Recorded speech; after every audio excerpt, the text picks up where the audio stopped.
The thing I'm really, really interested in is the kind of way the case was received around the country and the world. That's where I want to get to. But starting with, so this train that's going to run right out there is coming from where? From Chattanooga. Right. Going where? To Nashville? Memphis. Going to Memphis. Yeah.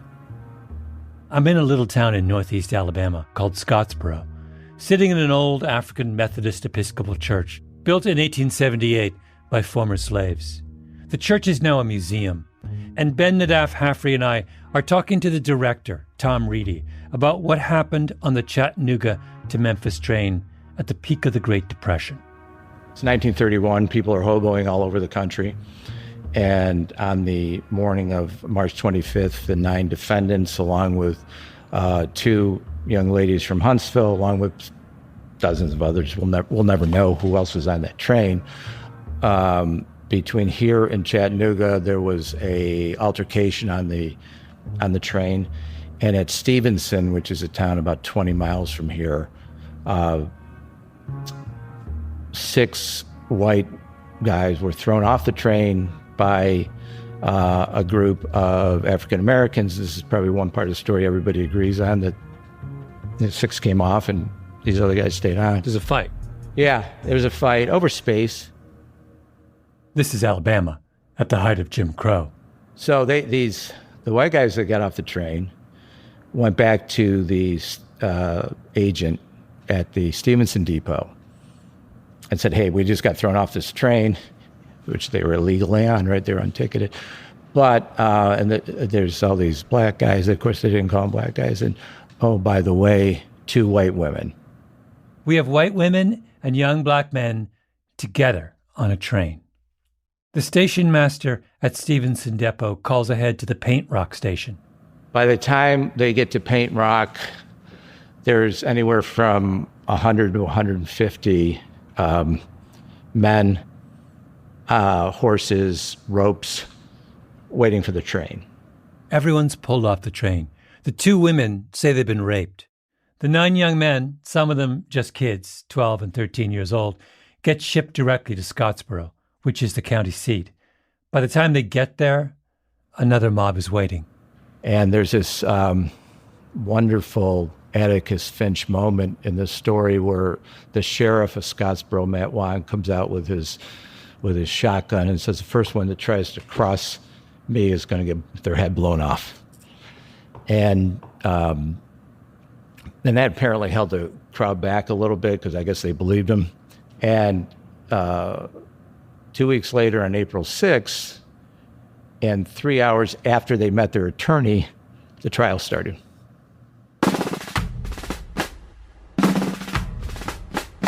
I'm Malcolm Gladwell. Welcome to Revisionist History, my show about things overlooked and misunderstood. This is the 9th episode in our series about Hitler's Olympics, the games behind the games. We've spent the last 8 episodes exploring the many rationalizations, self-justifications, and delusions triggered by the Berlin Olympics. Berlin kicked off cognitive dissonance on an international scale. Hitler's wave of anti-Semitism focused the world's attention on Germany. But in 1931, something happened across the ocean from Germany that held the world's attention in the same way. The Scottsboro Boys trial.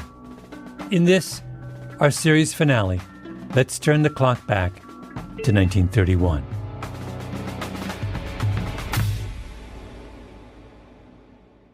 The Scottsboro trial was a farce. There was no evidence of rape, and one of the women would later retract her accusation. Neither fact made a difference. 9 Negro youths are hurriedly arrested, promptly marched off to Scottsboro for trial. 6 days later, they are indicted on charges of assault. 7 of them are sentenced by Justice John C. Andersen to hang by the neck until dead. Subsequent motion for a new trial is overruled as the Alabama Supreme Court affirms the convictions. This kind of thing had been happening in the South for years, but something about Scottsboro and the brazenness of all-white juries saying guilty, guilty, guilty really touched a nerve. Thousands of telegrams pour into Alabama from all over the world, asserting that the Negroes had been denied a fair trial. the case is finally carried to the highest court in the land, the Supreme Court of the United States. There was public pressure. There were appeals, retrials. Woody, Alabama, and you better watch out. The landlord will get you gonna jump and shout. Scottsboro boys, they can tell you what it's all about. Everybody's writing about it. Everybody knows the Scottsboro boys. People are starting to have radios in their house, but it's just remarkable how fast the word did spread on this. Reedy was sitting inside the old church as we spoke, and behind him there was a poster. It was a list of names linked in some way to the public campaign to get justice for the Scottsboro boys. There was Ida B. Wells, the great African-American activist, Jimmy Cagney, one of the biggest names in Hollywood, and then Albert Einstein. Einstein was in Germany when they were arrested, and he, in the summer of 1931, wrote a letter with a bunch of German scientists to the Governor Miller, saying they were intellectuals, they called them. So German intellectuals demand the release of the Scottsboro boys because they're innocent. And Einstein is like physicist living in Germany, right? Who, is somehow so moved by the press accounts of this, right? 2 years before Hitler became chancellor, thousands of Germans were out in the streets protesting American white supremacy. And they had people throwing rocks through the American embassy with notes taped onto them that was to say, "They shall not die." And that is why Ben and I were in Scottsboro. I remember when you sent me an email with one line and it was like, "We're going to do an episode on Scottsboro." And I was like, why would we talk about Scottsboro? And then I realized what year it was and what happened the year after. Oh, right. 1932. An Olympic year as well. And where were those games held? I think you can guess where this is headed.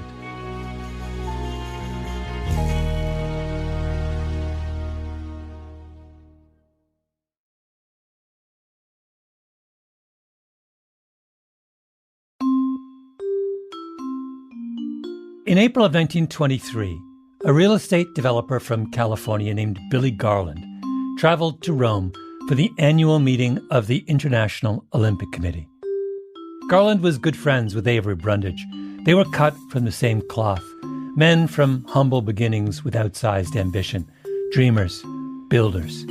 But where Brundage was grim and angry, with a chip on his shoulder the size of Lake Michigan, Garland was all sunny optimism and charm. Billy, everyone called him Billy, had life force. Billy grew up poor and married money. Billy was the embodiment of Los Angeles, a city in the 1920s, 500,000 strong and growing by the day, a city on the verge of stardom. Billy watched the sunrise every morning over the San Bernardino Mountains, but never bothered to look to see if it set at night. LA was really controlled and run by a coterie of a shadow government comprised of bankers, financiers, but really above all, the real estate men. Barry Siegel, the author of a wonderful book about Billy Garland, Dreamers and Schemers. Of which Billy Garland was premier, the prince of realtors. Billy owned huge swaths of downtown Los Angeles. His best friend was the publisher of the LA Times, the most powerful man in the city. His brothers in the shadow government kept out of the spotlight. Not Billy. Billy was the front man, a very outgoing personality, making speeches, arriving at the railroad station, press conferences, writing columns of his own for the LA Times, always promoting the city, promoting the future. So in 1923, Billy sails to Italy for his biggest pitch yet, to the International Olympic Committee. The IOC was meeting that year in the old Capitol building across from the Forum, a venue worthy of a group obsessed with antiquity. To start the day, the King of Italy said a few words. Then the king is opening things and here's this guy from what their perspective must have been the middle of nowhere. Absolutely. They literally were asking him where Los Angeles is. What's his trump card? Hollywood. By that time, Hollywood films were, widely popular all around the world, and that's one of the things he was asked at that meeting: is L.A. anywhere near Hollywood?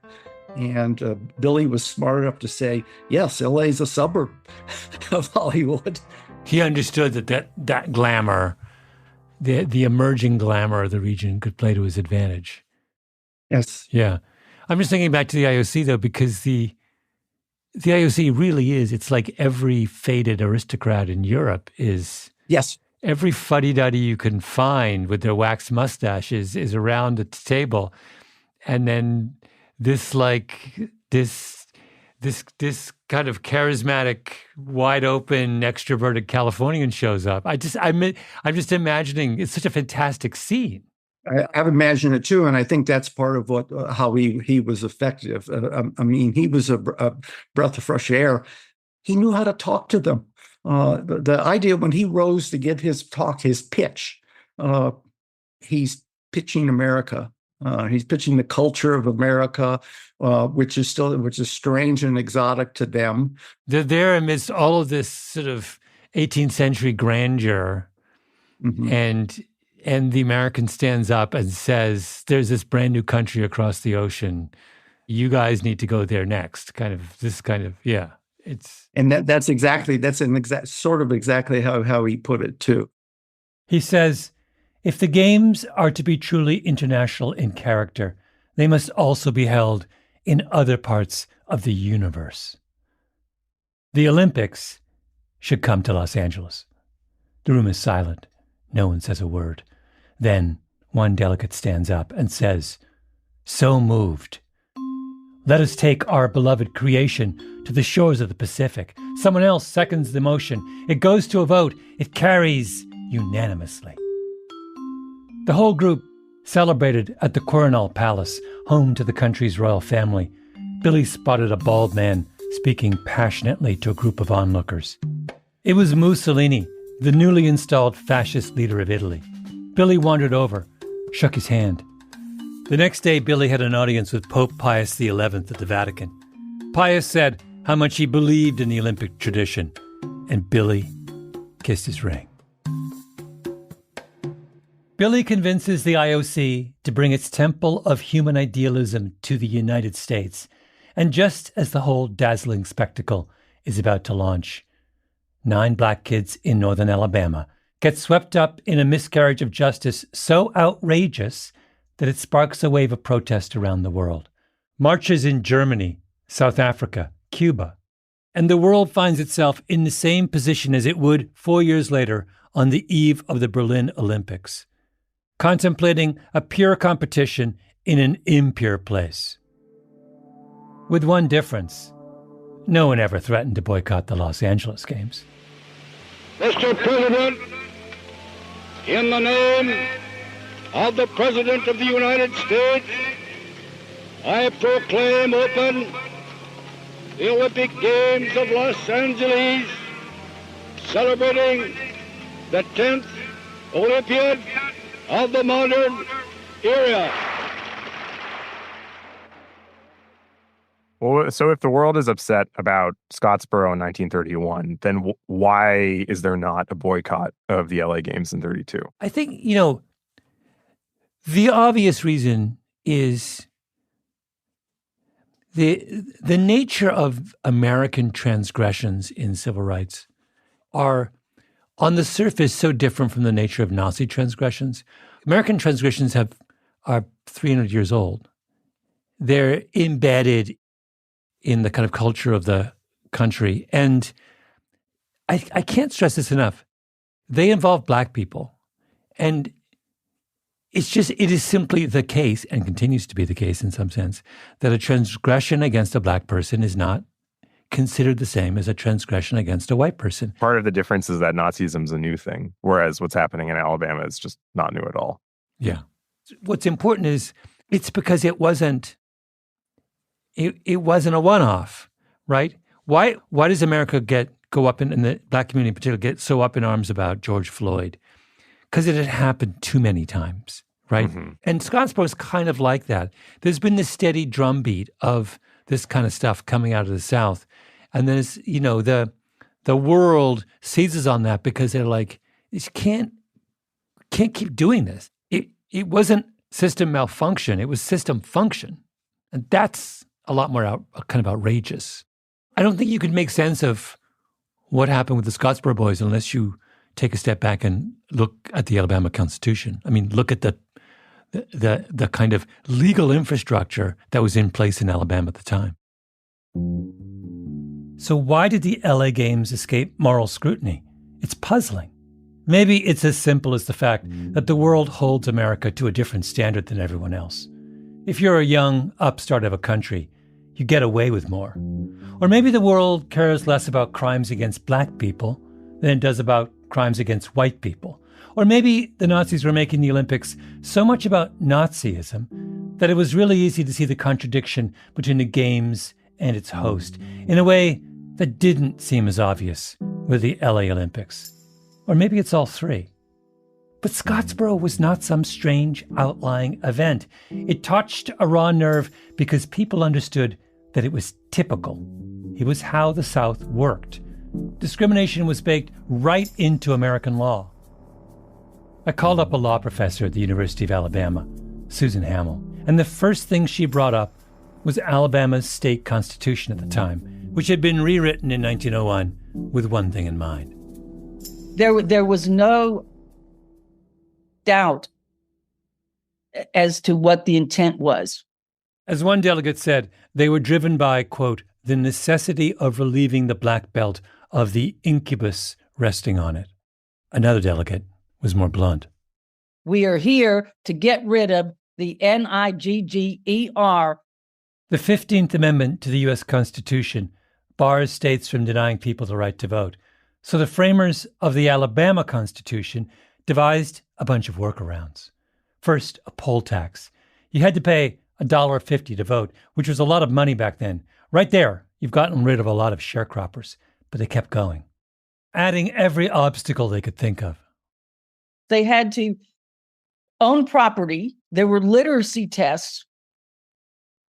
And there was the overall discretion of the white voting registrars. The voting registrars, in terms of who was actually registering folks, had a great deal of discretion. If you had a white person that kind of met the requirements, but also maybe didn't, they could get waved through. The 1901 Alabama Constitution would end up being the longest constitution in the world. 388,882 words, about 850 times longer than the U.S. Constitution. When African Americans went to register after the 1901 Constitution was ratified, they were just turned away. In 1900, there were 181,471 African American men of voting age. After the Constitution, fewer than 3,000 of those men could vote. We did not have a black electorate in this state worth speaking of until the 1970s. It gets worse. In 1902, a black janitor named Jackson Giles filed suit against the state. Jackson says, I meet all the requirements. I can read. I understand the Constitution. I paid my poll tax. I own property, but they still won't let me vote. The case goes all the way to the Supreme Court in 1903, where, writing for the majority, the legendary Justice Oliver Wendell Holmes, one of the greatest legal minds the Supreme Court has ever produced, writes, and I'm not making this up, the defendant, Mr. Jackson, alleges that the state of Alabama has constructed a voting system that is in open violation of the Constitution of the U.S., but he is asking to be registered to vote under the very same rules that he says are an open violation of the Constitution of the United States. If we rule in his favor, we're complicit in the violation. It's one of the all-time great Supreme Court catch-22s. Justice Holmes disingenuously said, if Jackson Giles wants a remedy, he needs to seek his member of Congress to do something about it. But Jackson Giles had been denied the right to vote for any member of Congress. Mr. Giles, if you don't like the system that keeps you from voting, then vote to change it. The U.S. Supreme Court, like the rest of the country, just wanted to wash their hands of, if I can put it this way, the dirty South. Now we can understand what happened in Scottsboro. The jury pool in Alabama is drawn from the voting pool, and since the voters are basically all white, then the juries are all white. Which means that when 9 black kids are accused of some bogus crime on the Chattanooga to Memphis train, those 9 kids are out of luck. All told, the Scottsboro boys would end up serving more than 100 years behind bars for something that never happened. And in Giles v. Harris, the Supreme Court of the United States signs off on the whole arrangement. And so do you study that case at law school in Alabama? No. Isn't that a shame? Scottsboro was an embarrassment, an outrage, exposing the very dark heart of the country that was about to host the purest of athletic spectacles. If the world shouldn't have gone to Berlin in 1936 for moral reasons, then the world shouldn't have gone to Los Angeles in 1932 either. Where can you go?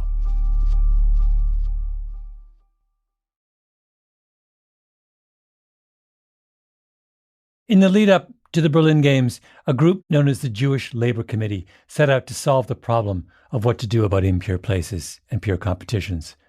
The organizers were the same people who had been up in arms over the Scottsboro boys 4 years earlier, who helped fund their legal defense, who were fighting for the rights of working Americans. Their hands were clean. They called their games the World Labor Athletic Carnival. It was held in New York City on Randall's Island in August of 1936, overlapping with the last 2 days of the Berlin Olympics. Invitations went out. The carnival will function as a show of protest against the iron heel of Nazism.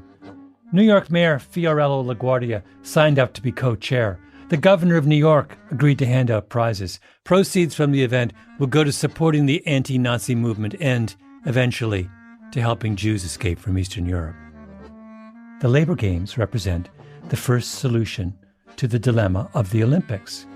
Carve out a little corner of ideological purity. Don't compromise. Align your political values with the ethic of amateur sport. Be an absolutist.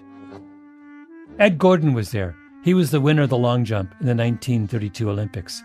George Veroff, the so-called jumping janitor, was there too. His gold medal jump beat the winning mark in Berlin by a full inch and a half. The women's 40-yard dash was won by a member of the dressmakers union. Wanda Olszewska, another Olszewska, Mitzi, competed with her on the winning relay team. When a reporter asked Mitzi how she trained, she responded, "Oh, picketing and throwing stones through windows." And nobody came to watch. The stands were half empty. Why? Well, the games were supposed to draw their support from the labor movement, but the Jewish Labor Committee was an anti-communist socialist group, so some communists felt left out and stayed home. Then came a second disagreement, this time between the American Socialist Party, the Old Guard, and some upstart progressives led by Norman Thomas. Let me just read to you from A History of the Labor Games by Edward Shapiro. The struggle came to a head at the party's annual convention in 1936 in Cleveland, when the Old Guard left the party, took the magazine The New Leader with them, and created the Social Democratic Federation. The new leader viewed Randall's Island as virtually a New York Social Democratic Federation event, copiously discussing its progress from its inception in May through the games themselves in August. The pro-Norman Thomas Socialist Call, in contrast, merely printed a pro forma announcement of the games. More to its liking was a track and gymnastic demonstration on July 4th, 1936, in Taborville, Ohio, near Cleveland. Sponsored by the Czechoslovak Socialist Federation of America, the Czechoslovak Labor Gymnastic Union, the American Workingmen's Sokol of New York, the Working Men's Gymnastic Association, and the Workers' Sports League of America. This is the problem with the pursuit of purity. At a certain point, it starts to get absurd. Because the communists get upset at the socialists, and then the socialists get upset at each other, and sooner or later, your athletic spectacle that was intended to showcase the greatest talent in the world is in Taborville, Ohio, under the aegis of the Czechoslovak Socialist Federation of America. I mean, with all due respect to the Czechoslovak Socialist Federation of America, who wants to watch that? So what's the solution? Option 2. Take that absolutism down a notch. Be willing to compromise. Remember Charles Sherrill, the American delegate who fought so hard for America to stay in the Berlin Olympics? Just before the games, someone sent him a news clipping about the killing of a Jewish footballer who had apparently been dragged off the field by Nazis in the middle of a match. Sherrill wrote back, "Your September 23 letter about the Prague press story of a Jewish football player killed at Radispor Silesia arrived today. If true, it is as bad as Negro lynchings in our South." Sherrill had ideals. He was perfectly willing to compromise around the edges. Yes, the American South is a nasty place, but so what? Show me a country without nasty places. You have to hold a pure competition in an impure place because there aren't any pure places. Here's how Sherrill finishes the letter. Answering your clipping, let me ask you what you would have said if any foreign team had boycotted our Los Angeles 1932 games because of our Negro lynchings in the South. Oh, right, the endless boycott. Ben and I thought about this. I think you're right that that probably if you boycott 36, you also have to boycott 32. And then you're looking at, there is no Olympics in 1940 because it was planned for Tokyo. And then obviously World War II cancels that. And not in 44 either. So then that's a huge stretch of time. It's what is that? It's 20 years? 20 years without an Olympics? 28 to 48. So could the Olympic movement have survived 20 years of no Olympics? Probably not. Yeah. So it starts to seem like you can only keep the Olympics alive at a cost. After the Berlin Games, the Germans put out a report, and there's a quote on the title page. It goes like this: "Sporting and chivalrous competition awakens the best human qualities. It does not sever, but on the contrary, unites the opponents in mutual understanding and reciprocal respect. It also helps to strengthen the bonds of peace between the nations. May the Olympic flame, therefore, never be extinguished." Signed, Adolf Hitler. That's where you end up when you casually mix the pure and impure, your ideals in the mouth of a monster. Idealism does not survive the journey to an impure place. So where does all this confusion leave you? Option 3, Billy Garland.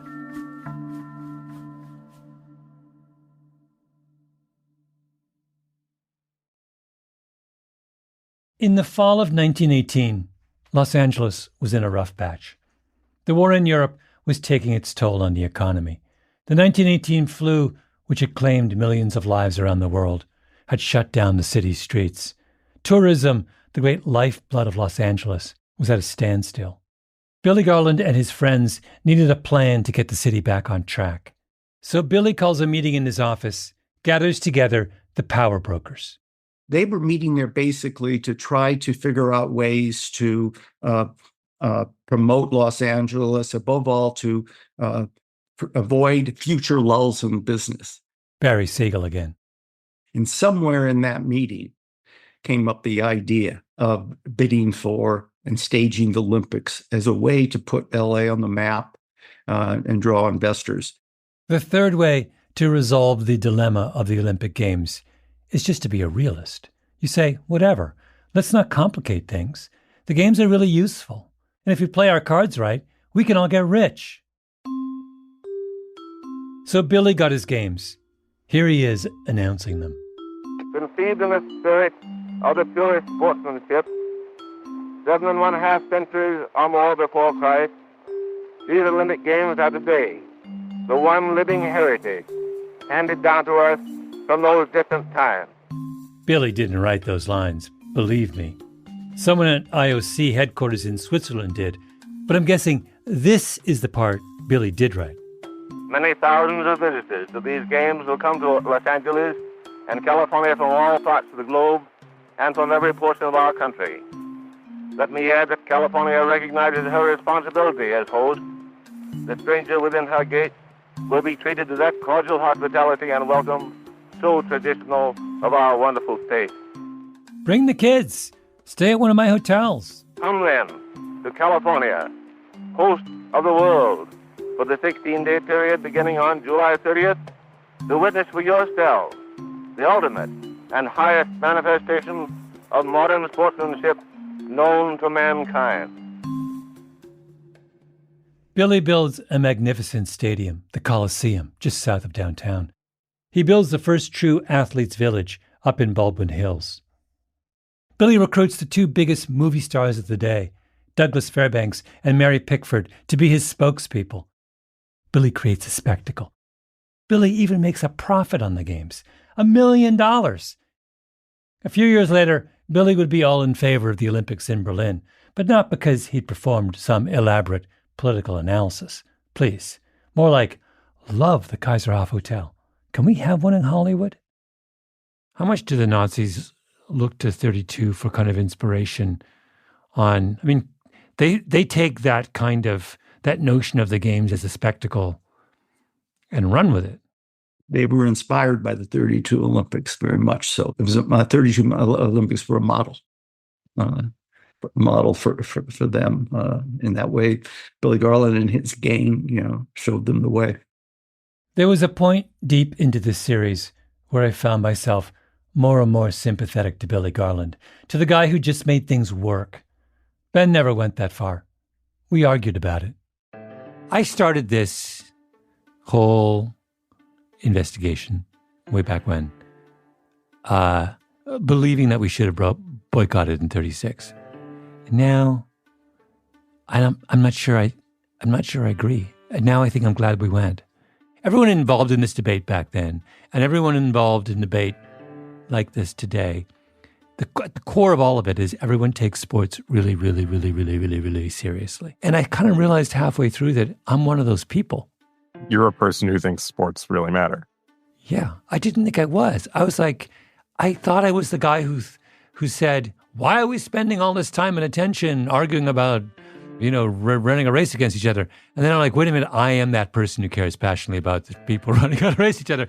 With your foil, me as a person who is just sort of like unable to recognize even an Olympic level runner. And so the question we have to ask ourselves is, if we want to boycott in 36, do we really want an Olympics? Because the only way to have an Olympics is to hold your nose from time to time. And I realized, actually, I think I would be willing to hold my nose. I think, though, I feel in some ways like the less intellectually curious member of this team, because I started feeling like we should boycott the 1936 games, and I still feel like we shouldn't have gone to the 1936 games. So I don't know what I was really investigating then, having not, I guess maybe just like to confirm my position. I think if you think sports and the Olympics really matter, which admittedly I do love the Olympics, but I'm not that person. Mm-hmm. I think if you think sports really, really, really matter, then it's even more incumbent on you to boycott the 1936 Olympics. Because the myth that everyone buys into is that this is a festival celebrating the best of what makes us human. Everybody's going to come together and try their hardest and have a defining moment of their life in a place with a government that can then cadge all of that moral authority and beauty and excellence and put it in the service of their own project, which is the defilement of what it is to be a person. Like one of the most inhumane things in the 20th century. So if you really think that sports matters that much, then I think it's incumbent on you to not lend it to that project. Not all, in a way, this is just a false question, because the IOC 100% could have moved the Olympics. Yeah. So I am incredibly skeptical of the idea that a boycott of Berlin would have in any way have accelerated our opposition to Nazism. My guess is the opposite would have happened, that we would have said, okay, we've said our piece. We don't like the man, and we're not going to go and participate in his little games. And strikes me you could make a completely alternate scenario that just allows the Germans to feel like, okay, the rest of the world is like, you guys don't like what we're doing. We're just going to go off on, be even worse. I don't know. I don't buy that premise I never have bought that premise about symbolic acts of protest. But don't you think that the record shows that having the Olympics in Berlin in 1936 is helpful to the Nazis? Like Goebbels says, this is a really big breakthrough for us, and foreign currency floods into the country. I think they're happy that they got away with it. Yeah. But Ben, on the scale of things that were happening in the 1930s that had an effect on the progress of Nazism, this is so far down the list. Yeah, you're right. But I still feel like the boycott makes sense. And I agree, it's incredibly low down on the list of things that you should do in the 1930s to combat Nazism. But why wouldn't you do all the things?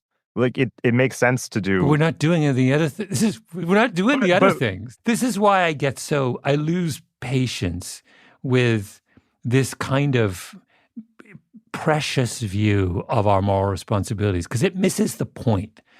If you spend more than 5 minutes taking a look at the way that Dorothy Thompson does and examining what's going on there, you realize this is a deeply evil man whom we need to do something about, right? Something real about.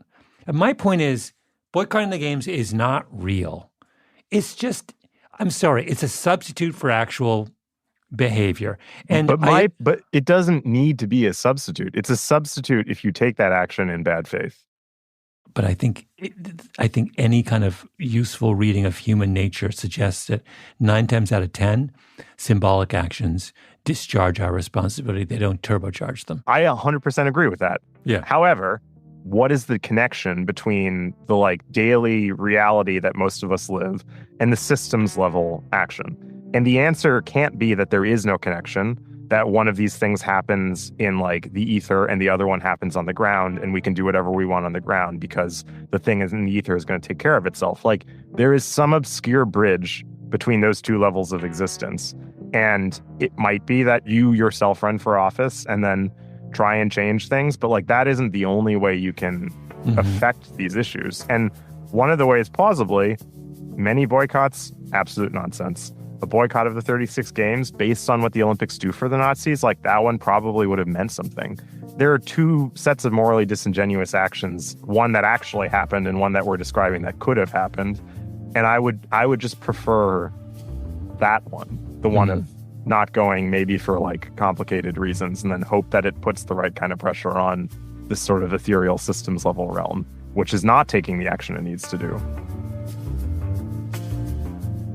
Ben and I do not agree. 3 options: absolutism, soft idealism, realism. Are you going to fight, compromise, or shrug? Is your true north Dorothy Thompson, Avery Brundage, or Billy Garland? The absolutists end up in Taborville playing to an empty stadium. The quasi-idealists end up with Hitler stealing their thunder. And the realists give us the games, but with so much Coca-Cola and memorial T-shirts and mixed-use urban construction that we forget why we wanted the Olympics in the first place.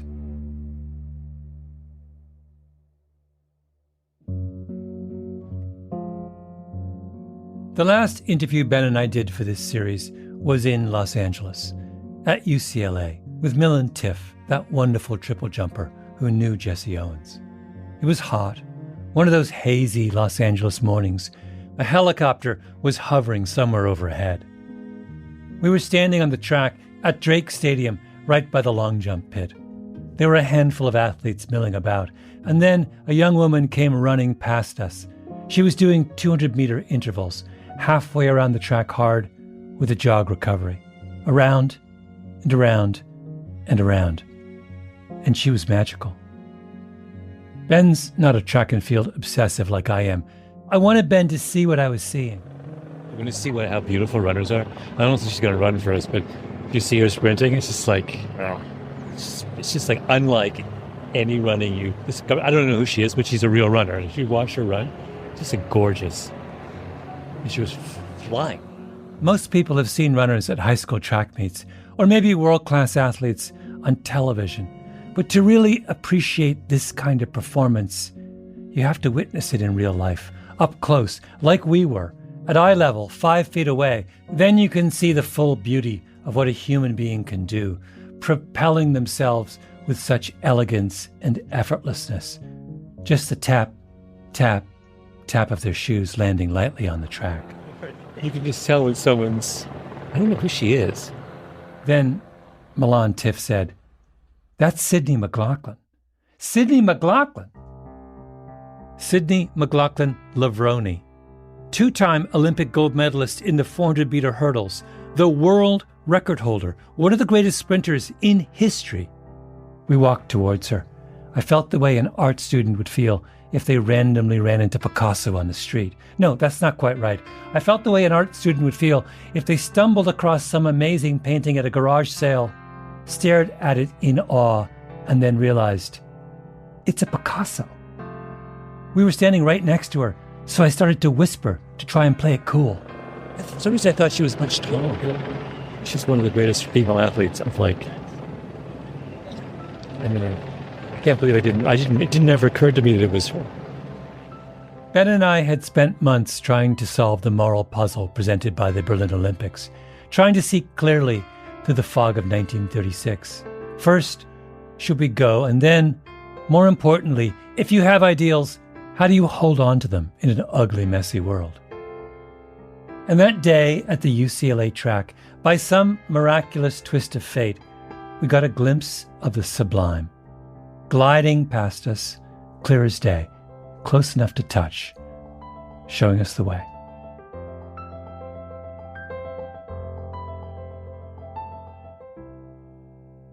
We will have many more arguments in the future, just as we had in 1936. We continue to live in a very impure place, and we should have those arguments. That's our job, to engage with what is difficult, to try and pick a safe path through the minefield. But the epiphany I had as Sydney McLaughlin swept past us is that we need to be clear about what we're arguing for. Charles Sherrill was protecting some archaic notion of amateurism. Avery Brundage was furthering his own ambitions. Jesse Owens was navigating the impossible complexity of life as a black man. Billy Garland just wanted to build stuff. Altogether, they loaded up the Olympic movement with so much excess baggage that it's a miracle it didn't sink. And we don't need any of it. It's just getting in the way. The pure place that everyone was looking for is not a country or a city. It's a feeling. It's the awe that comes from watching someone perform an athletic feat better and faster than anyone else. Now it's the race to the line. Sydney McLaughlin is bringing it to Dalilah Muhammad. Muhammad's trying to hold on. McLaughlin on the inside to the line. It's going to be Sydney's time again, and it's a world record again. McLaughlin 51.47 blows her 51.91. Revisionist History is produced by Ben Nadaf Hafri, Tali Emlin, and Nina Bird Lawrence. Our editor is Sarah Nix, fact-checking by Arthur Gompertz and J.L. Goldfein. Original scoring by Luis Guerra, mastering by Sarah Bruguer and Jake Gorski, engineering by Nina Bird Lawrence. Our executive producer is Jacob Smith. Special thanks to Karen Shakurji. Additional thanks to Michael Yashinsky, Meredith Rollins, Michael Specter, and Michael Linton. At Pushkin, special thanks to Jake Flanagan, Owen Miller, Eric Sandler, Kira Posey, Jordan McMillan, Nicole Optenbosch, and Brian Schrebenek, Christina Sullivan, Kerry Brody, and Greta Cohn. I'm Malcolm Gladwell.